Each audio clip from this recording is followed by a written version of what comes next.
The Great Reset is a term coined by Klaus Schwab, founder of the World Economic Forum.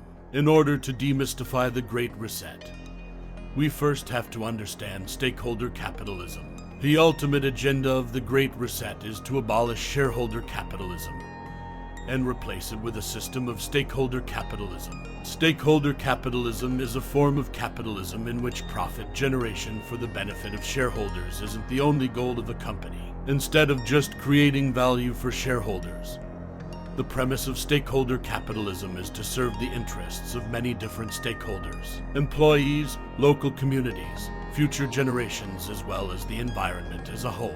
A company must provide value to all stakeholders that are directly or indirectly affected by the business activity. Some people have suggested that Schwab and the WEF are trying to lead the world towards a socialist or communist economy. Schwab doesn't explicitly talk about this. He mentions that shareholder capitalism, the predominant system in the West, and state capitalism, the predominant system in the East, both created prosperity for a short period in history, but aren't sustainable long-term.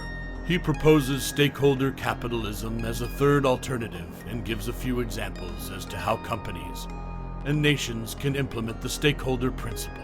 One example he brings up is the Swiss system of direct democracy that allows people to vote directly on referendums. But he says that each nation and company has to figure out for themselves how to implement the stakeholder principle within their borders or organization.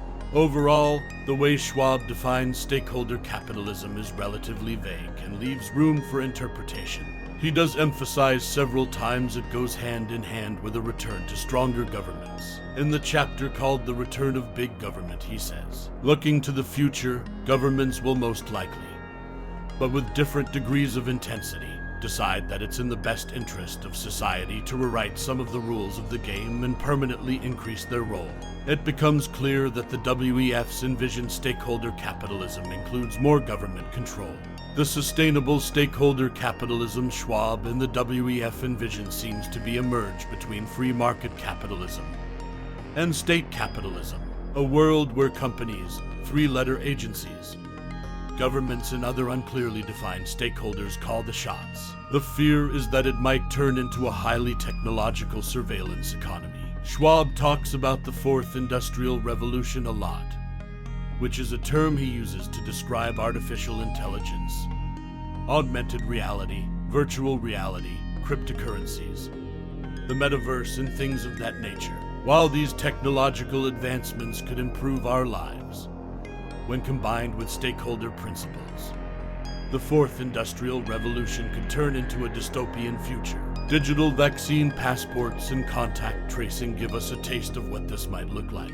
During the recent health crisis, businesses were forced to shut down for the greater good of other stakeholders such as old and vulnerable people and employees. Many businesses went bankrupt because they were forced to focus on stakeholder interests above the self-interests of the business owners and shareholders. Combine this with technological advancements such as digital vaccine passports and contact tracing. Technology can be used in conjunction with stakeholder principles to surveil business owners, employees, and customers and make sure they are acting in alignment with stakeholder interests. In other words, you're not allowed to go to work or open your store or be a customer of a particular store unless you have a digital vaccine passport. And if you have been traced to be in contact with someone who was sick, you are not allowed to engage in these activities either. This is an example of combining stakeholder capitalism with what Schwab calls the Fourth Industrial Revolution.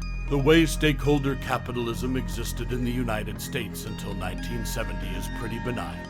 But when combined with technology, it can form the perfect surveillance economy. In the chapter called Technological Reset, Schwab briefly discusses some of the risks of dystopia, but then concludes, dystopian scenarios are not a fatality.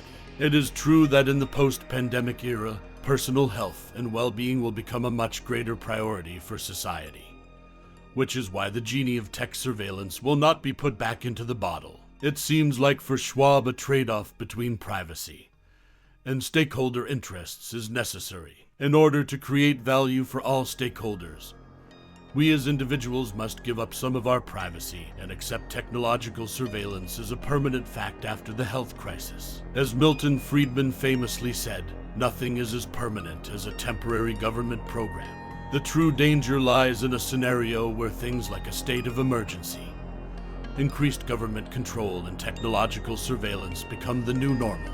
Or the danger, to use Schwab's own language, is that the genie of tech surveillance isn't put back into the bottle.